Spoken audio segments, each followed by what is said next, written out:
Buenas tardes, primero que todo agradecerles que 1 de la tarde todavía sigan aquí sentados y para un tema que no es así como el que más le puede llamar a uno la atención dentro de todo el panel de conferencias que tenían. Entonces voy a procurar hacerlo corto y voy a tratar de dejarles mensajes claros en cuanto al tema de hiperprolactinemia y embarazo. Recordemos que la hiperprolactinemia usualmente la reconocemos desde la etapa pregestacional, usualmente la paciente que se nos presenta con cuadros de infertilidad y ahí es donde nosotros empezamos a encontrar las pacientes que tienen hiperprolactinemia y desde ahí es donde parte nuestro manejo. Usualmente las diagnosticamos aquellas pacientes que se presentan con los cuadros típicos del síndrome de amenorrea, galactorrea, y usualmente eso está asociado también a infertilidad.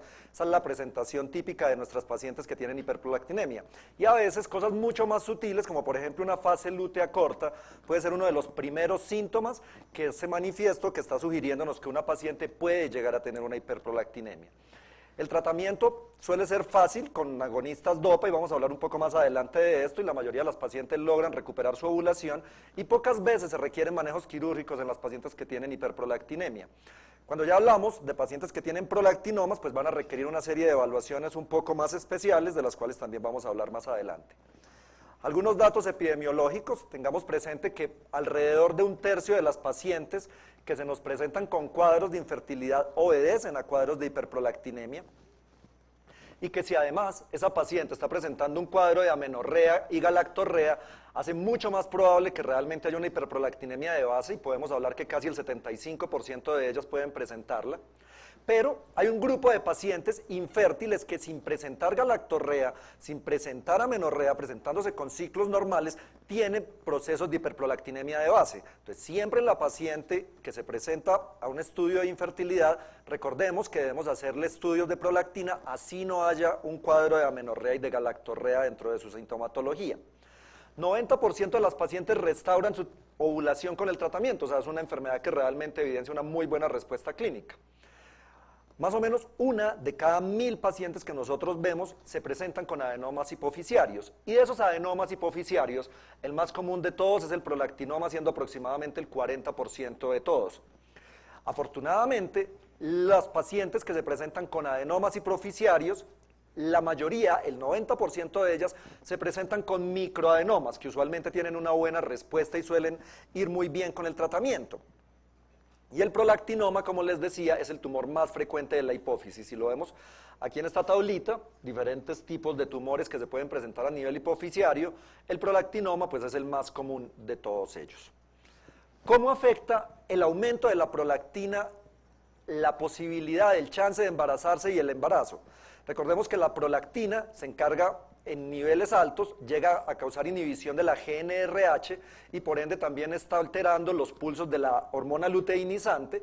Asimismo, a nivel del ovario, la prolactina aumentada tiene unas acciones que llevan a la disminución de la producción de estrógenos y de progestágenos.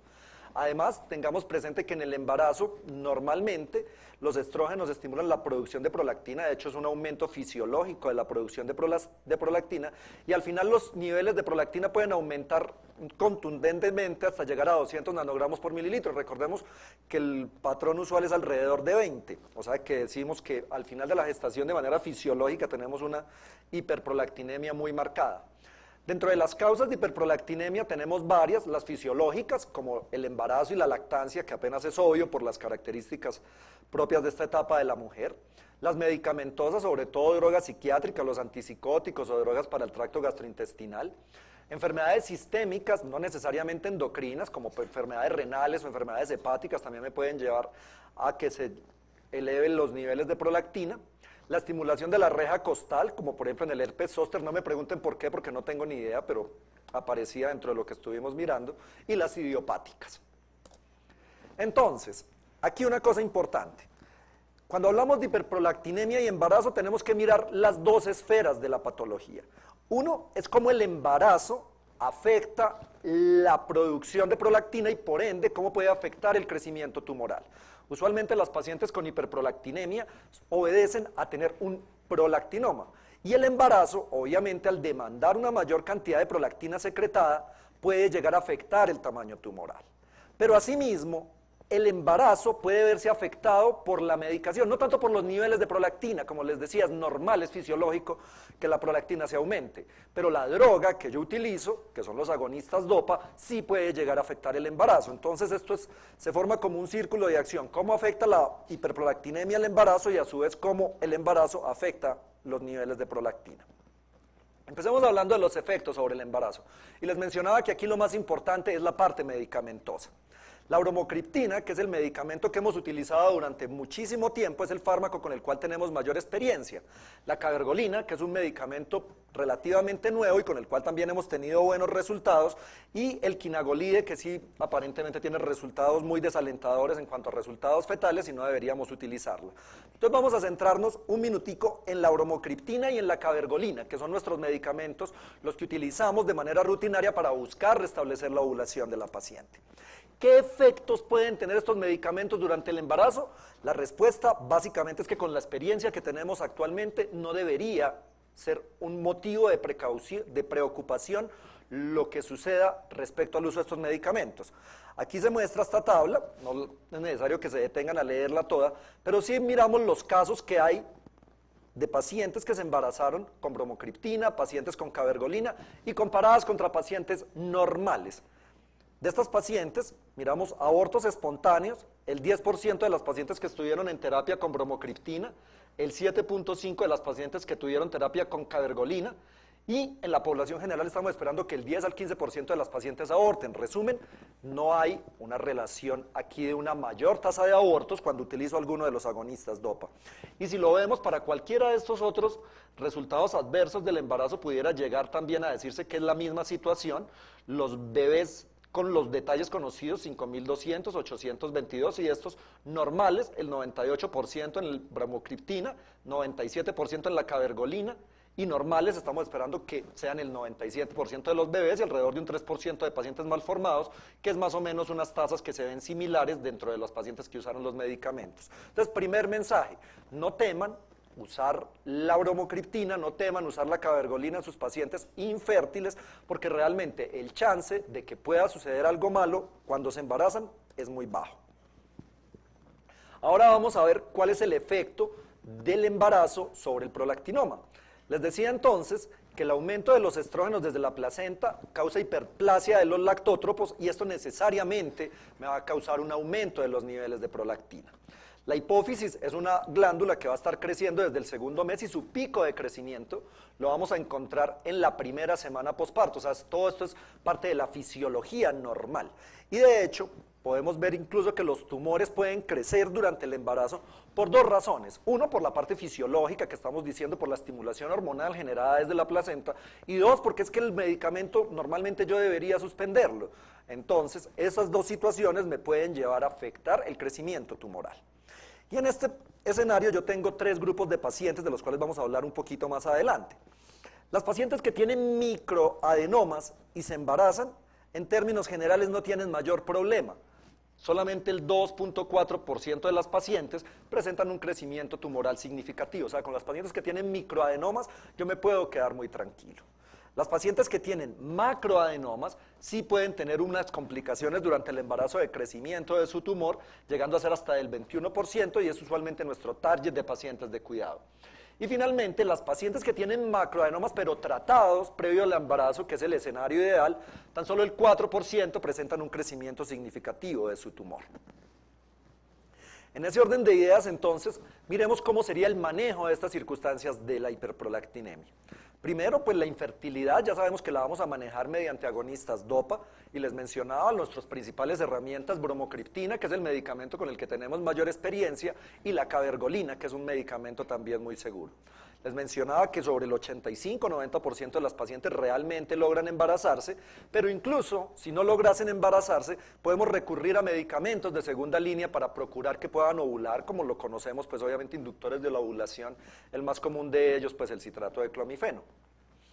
Tengamos presente que el mejor momento para yo manejar las pacientes con prolactinomas o con hiperprolactinemia es previo a su gestación. Si yo a esa paciente le tengo cuadrados sus niveles, le tengo estable el tema de su prolactinoma, seguramente en el embarazo yo no voy a tener mayores complicaciones. Entonces siempre procuren que sus pacientes sean manejadas previo al embarazo. Y uno de los objetivos es mantener el tumor lejos del quiasma, porque aquí las alteraciones ópticas realmente pueden ser importantes. Cuando yo ya tengo una paciente que esté controlada desde el punto de vista de su prolactinemia, es importante que le recordemos que es ideal que no se embarace tan pronto termine de restablecer sus niveles de prolactina, o sea, que tengamos algunos ciclos de menstruaciones normales para que así la paciente cuando se embarace se pueda dar cuenta. Recordemos que los niveles de prolactina me llevan a que la paciente tenga amenorrea, y si esta paciente tiene amenorreas de base, va a ser un poquito más difícil que yo detecte cuál va a ser el momento exacto en el que se embaraza. Si la paciente viene tratada y ya ha adquirido ciclicidad en sus menstruaciones, tan pronto tenga la amenorrea, se va a poder hacer una prueba de embarazo, y si se diagnostica el embarazo, pues obviamente suspendemos el medicamento. Y así la exposición, tanto a la bromocriptina como a la cabergolina, va a ser mucho más corta. Sin embargo, como les mencionaba hace un rato, pues no es motivo de angustia utilizar el medicamento durante el embarazo. Si yo utilizo el agonista DOPA durante un año, idealmente previo a que la paciente se embarace, tengo un menor chance de que haya un crecimiento tumoral. Por eso con estas pacientes es ideal que andemos sin afanes. Pero si yo incluso necesito utilizar el medicamento durante el embarazo, puedo utilizarlo sin mayores consecuencias. Hay reportes de que lo hemos utilizado o se reinicia el tratamiento por un crecimiento tumoral durante el embarazo. Lo que no es muy recomendado es que la paciente, por ejemplo, que tenga un macroadenoma, yo le continúe de manera profiláctica su agonista DOPA, aunque también lo pudiera llegar a hacer. Y también es importante que recordemos que hay incluso un porcentaje de pacientes que después del embarazo, lejos de tener un crecimiento tumoral, pueden incluso disminuir sus prolactinomas e incluso no requerir más tratamiento después del embarazo. ¿Cuál uso entonces? ¿Bromocriptina o cabergolina? Mire, las dos son buenas opciones. De cara a la fertilidad, es preferible la cabergolina. Ya cuando la paciente se embaraza, digamos que hay mayor experiencia con el uso de la bromocriptina, pero usted puede usar los dos medicamentos con cierto rango de tranquilidad. Tenemos 10 veces más experiencia con la bromocriptina, pero si quieren usar cabergolina, es una muy buena opción.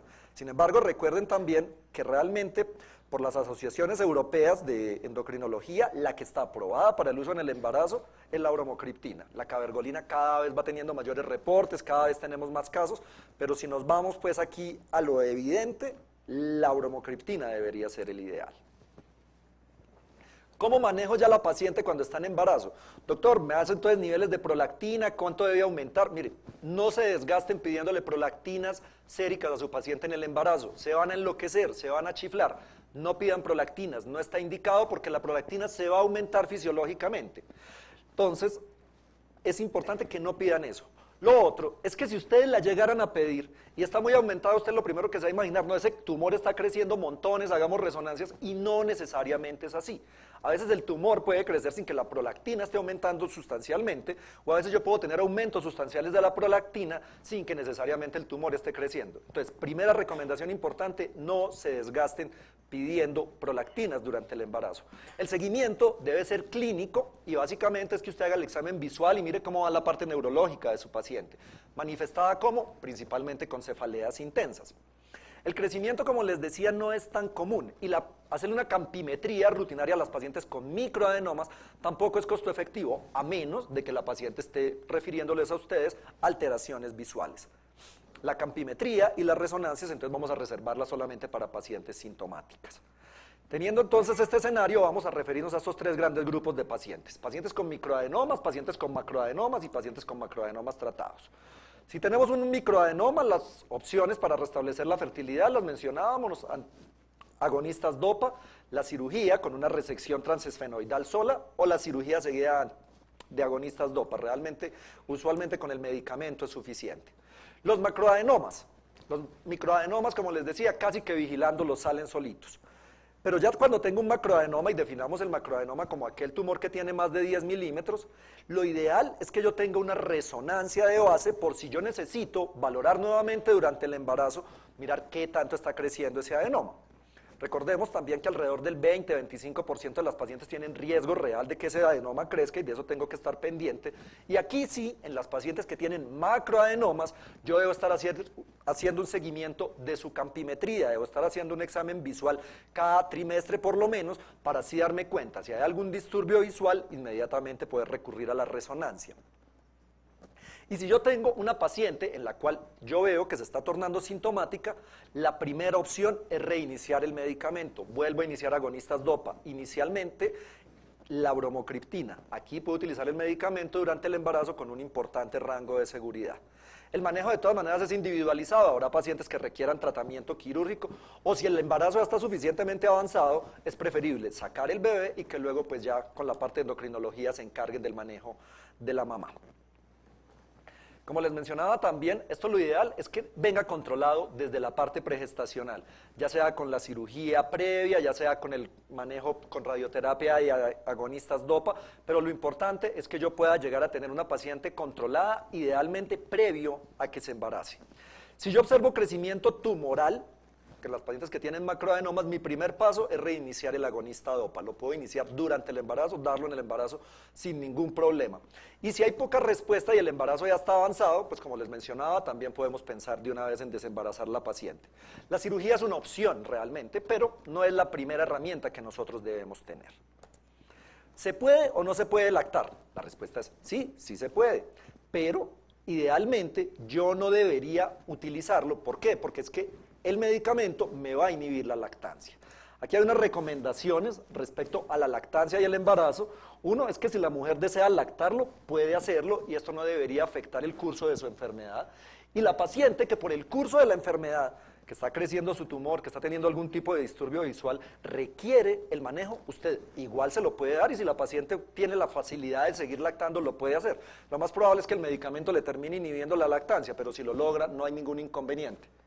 Sí, perdón.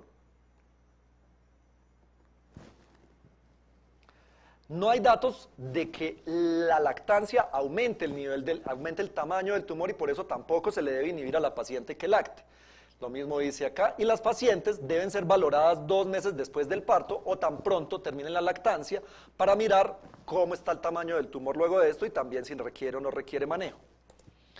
Entonces, si se durmió, si le dio pereza, si no paró bolas, mire, preste atención estos 2 minutos y con esto salvó la charla.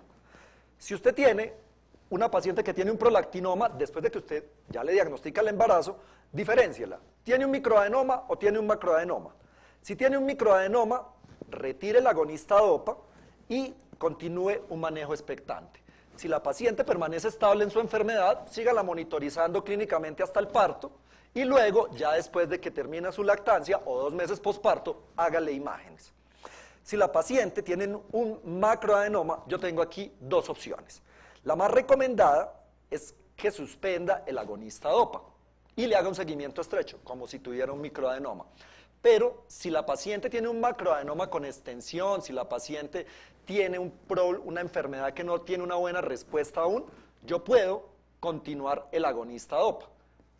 Y después de esto, hago un seguimiento durante el embarazo, como les mencionaba, inicialmente con la campimetría y si es necesario, hago neuroimágenes. Si esta paciente tiene progresión y yo había suspendido el agonista DOPA, aquí lo puedo reiniciar.